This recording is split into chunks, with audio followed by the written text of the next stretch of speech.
Students and former students. Today's topic is about spirituality. The work that we've done, some of you have been made great progress and are continuing to do the work and improve your understanding. But that is the key, to improve our understanding. And that's why it's so important to understand what Spinoza is communicating in the improvement of the understanding, of our understanding, which is prior to the 5 parts of the ethics. What is spirituality? The idea of spirituality is to awaken the spirit within us. To Spinoza, the mind is the spirit of man. And the spirit of man is capable, or the spirit of woman also. The spirit of man is the awakening process. How to awaken. What does it mean to awake? And Gurdjieff talked about the idea of being awake, because he concluded and he realized that man is not awake, that he lives from a semi-conscious state, a kind of a sleep-wake state. What does that mean? It just means that we're aware of our senses, we're aware of our desires, but we're ignorant of the causes of them. We want this, we want that, and we're aware of all the senses, our sensual pleasures. But that's not enough. Spinoza talks about the mind is the mind is the idea of man, idea of your body. But the mind can have ideas that are clear and ideas that are confused. Again, Spinoza communicates the idea of the mind as the spirit of man and woman. So the idea is to increase our knowledge, our understanding. And as we increase our understanding, the spirit of the mind, the power of its effort to understand is increased. But what is the spirit? Again, the spirit of man is his connection with his oneness, the I that wants to understand himself or herself, and the understand the whole of nature.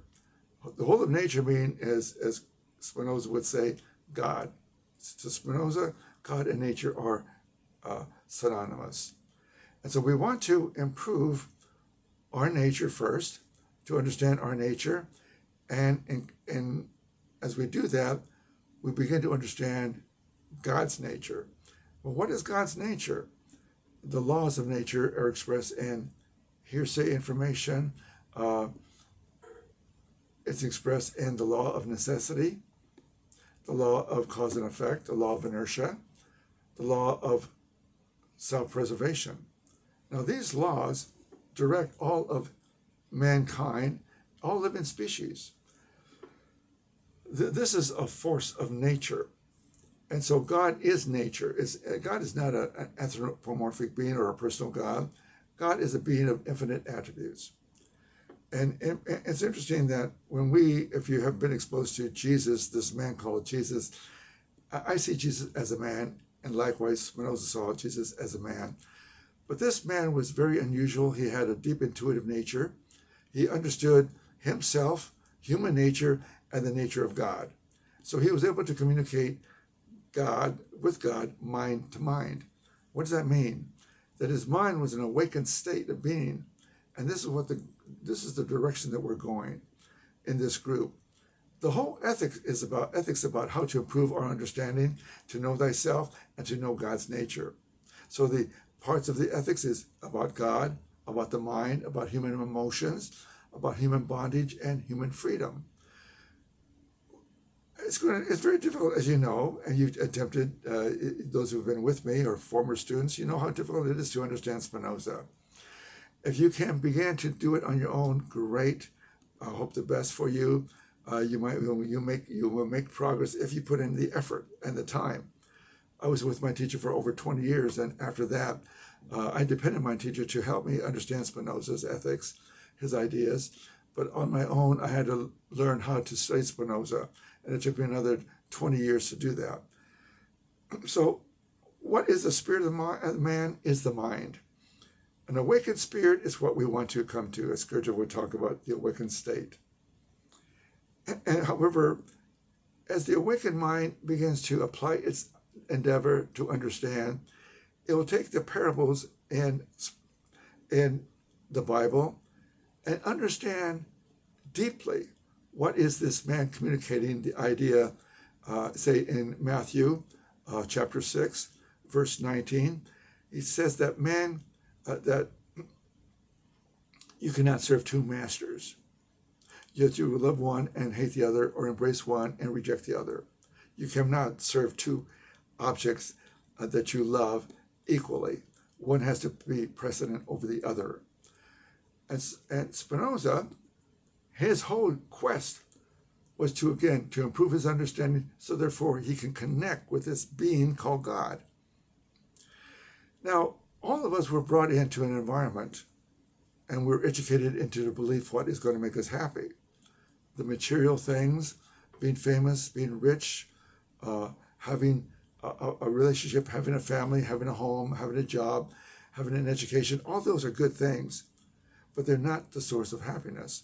And so this man, Jesus, says, if you love the material first before you love God, you'll never come to God consciousness.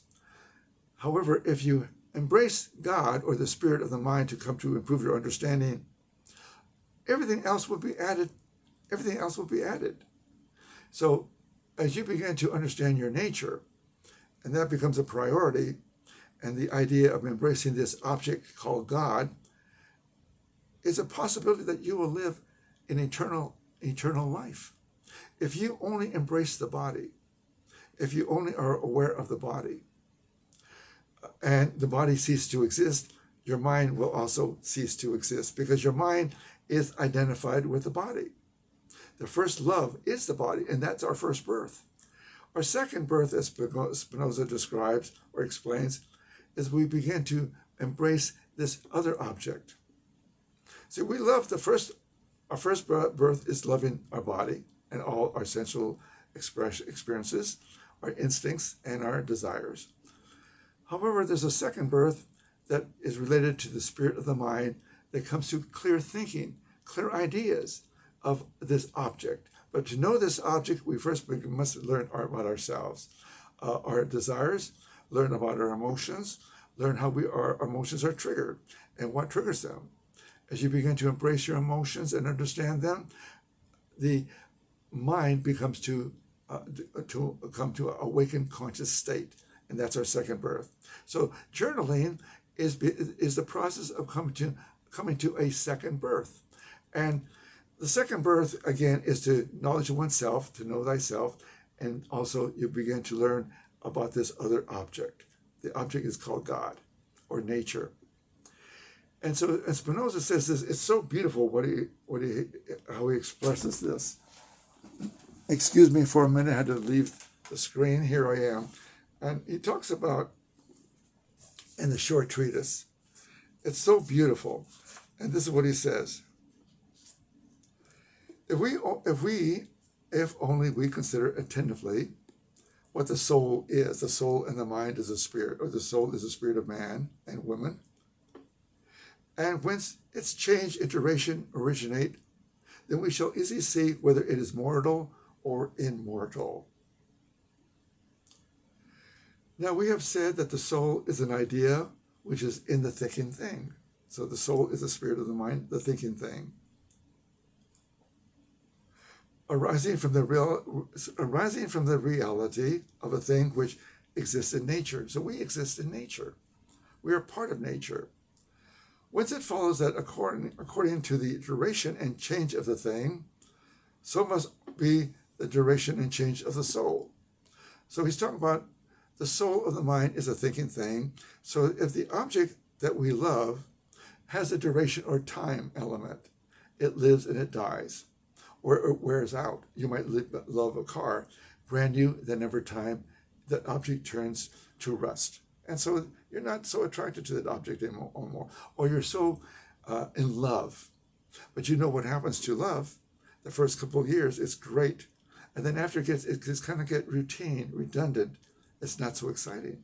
So that love changes. The object changes. We change because the object changes. We remark at the same time that the soul can become united either with the body, or which it is the idea. So the mind is the idea of the body.